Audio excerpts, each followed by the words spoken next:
मंत्री नरेंद्र मोदी एक बार फिर वाराणसी आ रहे हैं और ये तारीख 24 तारीख मुकर्रर है। समझा जा सकता है 24 मार्च को काशी सहित पूर्वांचल वासियों को हजारों करोड़ रुपए का एक बार फिर से प्रधानमंत्री के द्वारा सौगात मिलेगा। इन सौगातों में जहां विकास की तमाम अवसर होंगे, मौके होंगे, वहीं दूसरी ओर बढ़ते हुए काशी के कदम में चार चांद, या ये कहा जाए कि और भी बढ़ती हुई कदम का एक परिचायक होगा। इसके पूर्व कल योगी आदित्यनाथ न केवल बनारस पहुंच रहे हैं बल्कि पूरी तैयारी का जायजा लेने का भी प्रयास करेंगे। योगी आदित्यनाथ लगभग 4 बजे शाम वो काशी पहुंचेंगे और काशी पहुंचने के साथ ही समीक्षा बैठक करेंगे सर्किट हाउस में। सर्किट हाउस में समीक्षा बैठक करने के बाद स्थलीय निरीक्षण पर निकलेंगे, उन कार्यक्रमों को देखने निकलेंगे जहां पे प्रधानमंत्री द्वारा लोकार्पण या फिर शिलान्यास का कार्यक्रम होना है। जिसके बाद वो काशी विश्वनाथ दरबार पहुंचेंगे, पूजा दर्शन करेंगे और पूजा दर्शन करने के बाद वो एक बार फिर से स्थलीय निरीक्षण करने के बाद, या यूँ कहा जाए कि तमाम चीज़ों का जायजा लेने के बाद अधिकारियों को दिशा निर्देश देकर वापस लखनऊ की ओर प्रस्थान करेंगे। 23 साल बाद विद्युत कर्मचारियों ने हुंकार भरी है और उनकी इस हुंकार से लखनऊ तक में हलचल है और साथ ही साथ बड़े बड़े अधिकारी भी कोशिश कर रहे हैं कि किसी तरीके से ये सांकेतिक हड़ताल पूर्णकालिक हड़ताल ना बने। वहीं पर MD PVVNL वी चित्रा ने बताया है कि पूरी कोशिश की जा रही है कि किसी भी तरीके से बिजली को लेकर, विद्युत आपूर्ति को लेकर कोई प्रॉब्लम ना हो। वहीं पर PVVNL के इस ऑफिस में ये सभी कर्मचारी पूर्णकालिक हड़ताल पर जाने से पहले एक बार और सरकार से निवेदन कर रहे हैं कि उनकी मांगों को मान लिया जाए। 3 दिसंबर 2022 को जो बातें हुई थी उन सब बातों को दोबारा से कंसीडर कर इन सब लोगों को इनका हक दिया जाए, जिसमें पुरानी पेंशन से लेकर संविदा कर्मचारियों को रेगुलर करने तक की मांग है। चंदोसी इलाके में जो कोल्ड स्टोर था वो जिस तरह से लापरवाही के चलते ढाया था और वहां पर करीब 2 दर्जन ज्यादा मजदूर उसमें दबे थे। फिलहाल 32 घंटे लगातार रेस्क्यू हो गए हैं। इस रेस्क्यू में हम आपको बता दें करीब 13 लोगों की अब तक मौत हो चुकी है। फिलहाल इस बीच योगी आदित्यनाथ ने जो कि मुरादाबाद आकर PMU में उनका हाल जाना, हम आपको बता दें कि जिस तरह से उन्होंने ऐलान किया और मरीजों से वहां मिलकर उनकी राहत जानी। बता दें कि 2 लाख रुपए जो कि एक मरा है उसके परिजन को दिया जाएगा पूरी तरह से, और उसके अलावा जो घायल हैं, घायलों के परिजन को 50,000 रुपए इलाज के लिए दिए जाएंगे। इसके अलावा धर्मपाल जो कि यहाँ के प्रभारी मंत्री हैं वहाँ पहुंचे हैं। उन्होंने सीधी तौर पर जिस तरह से वहाँ कोल्ड स्टोर जो चालक था उसके खिलाफ मुकदमा दर्ज कराया है। 2 लोगों के खिलाफ मुकदमा दर्ज किया गया है।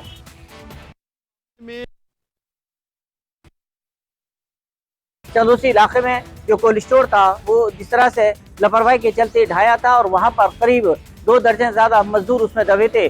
फिलहाल 32 घंटे लगातार रेस्क्यू हो गए हैं। इस रेस्क्यू में हम आपको बता दें करीब 13 लोगों की अब तक मौत हो चुकी है। फिलहाल इस बीच योगी आदित्यनाथ ने जो कि मुरादाबाद आकर PMU में उनका हाल जाना, हम आपको बता दें कि जिस तरह से उन्होंने ऐलान किया और मरीजों से वहां मिलकर उनकी राहत जानी। बता दें कि 2 लाख रुपए जो कि एक मरा है उसके परिजन को दिया जाएगा पूरी तरह से, और उसके अलावा जो घायल हैं, घायलों के परिजन को 50,000 रुपए इलाज के लिए दिए जाएंगे।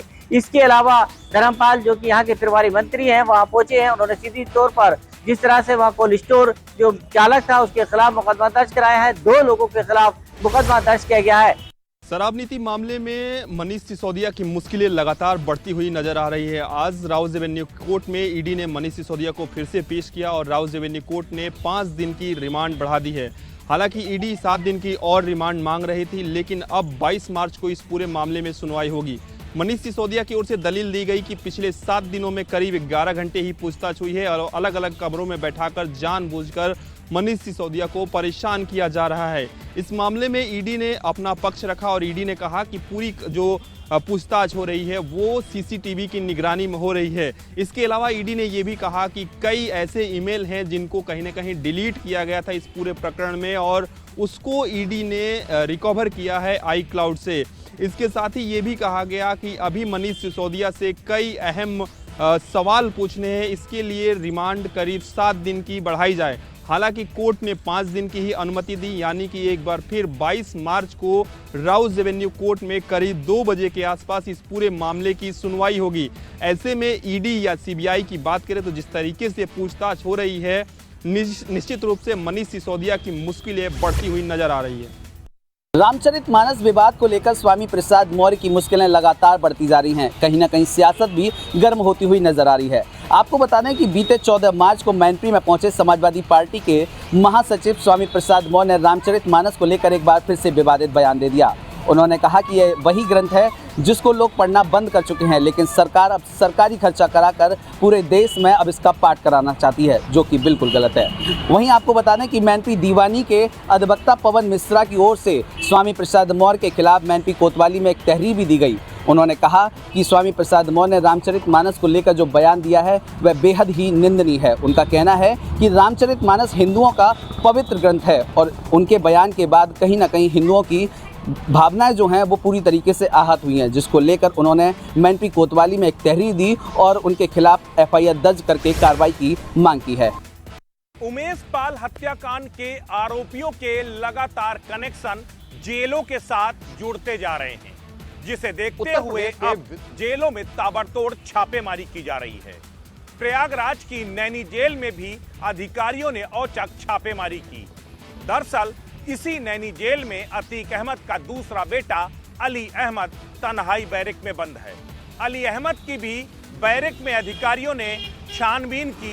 इसके साथ ही इस जेल में बंद तमाम खूंखार बंदियों की बैरकों को भी छाना गया। वो अलग बात है कि जेल से कोई भी आपत्तिजनक सामग्री नहीं मिली है। जेल के अधिकारी मान रहे हैं कि एक रूटीन पूरी छापेमारी थी। इस तरह की छापेमारियां लगातार होती रहती हैं, लेकिन लॉरेंस बिश्नोई के बाद लगातार वो खुलासे हो रहे हैं कि जेलों के अंदर बंद कैसे अपराधी जेल के अंदर से अपना साम्राज्य चला रहे हैं। ऐसे में अब जेलों पर शिकंजा कसने लगा है। बहुजन समाज पार्टी की मीडिया सेल का अब पुनर्गठन किया जाएगा। इस बात की जानकारी बसपा सुप्रीमो मायावती ने अपने ट्विटर हैंडल से ट्वीट करके दी है। पार्टी की मीडिया सेल का पुनर्गठन किया जाएगा और जब तक पुनर्गठन नहीं हो जाता मीडिया सेल का, तब तक बसपा का कोई भी प्रवक्ता नहीं है। धर्मवीर चौधरी सहित जो भी पार्टी के लोग हैं वो अगर मीडिया में अपना पक्ष रखते हैं तो ये उनका निजी पक्ष माना जाएगा। इसमें पार्टी का कोई लेन देन नहीं होगा। ये साफ तौर पर मायावती जी ने अपने ट्विटर हैंडल के माध्यम से जानकारी देते हुए बताया है। तो अब बसपा का जो है मीडिया सेल का पुनर्गठन किया जाएगा। आज उत्तर प्रदेश की महामहिम राज्यपाल आनंदीबेन पटेल अयोध्या पहुंची, जहां उन्होंने राम मनोहर लोहिया अवध विश्वविद्यालय के दीक्षांत समारोह में भाग लिया। कार्यक्रम की शुरुआत उन्होंने गागर में पानी भरकर किया, क्योंकि जल संरक्षण का उन्होंने संदेश दिया। कार्यक्रम में 127 छात्र छात्राओं को गोल्ड मेडल भी दिए गए और इसके साथ साथ प्राथमिक विद्यालय के बच्चों को भी उन्होंने सम्मानित किया। आंगनबाड़ी कार्यकर्तियों को भी उन्होंने सम्मानित किया। इसके साथ साथ राहुल गांधी पर उन्होंने चुटकी लेते हुए कहा कि कुछ लोग बाहर देशों में जा कर के भारत का नाम बदनाम कर रहे हैं, जो कि लोकतंत्र के हित में नहीं है। सशक्तिकरण पर उन्होंने कहा कि आज 32 यूनिवर्सिटीज़ में 6 विश्वविद्यालय में केवल महिला वाइस चांसलर हैं। ये महिला सशक्तिकरण का बहुत बड़ा उदाहरण है। इसके साथ साथ अयोध्या वासियों को भी कहा उन्होंने कि आप गौरवान्वित महसूस करें अपने आप को कि आप अयोध्या के निवासी हैं, जहाँ प्रभु श्री राम ने जन्म लिया। उत्तर प्रदेश में आज बड़े पैमाने पे पीपीएस अधिकारियों के तबादले हुए हैं। जी हाँ, उत्तर प्रदेश में आज 29 पीपीएस अधिकारियों के तबादले हुए हैं। इनमें से तमाम ऐसे अधिकारी हैं जो कई सालों से एक ही मंडल या एक ही जिले में तैनात थे।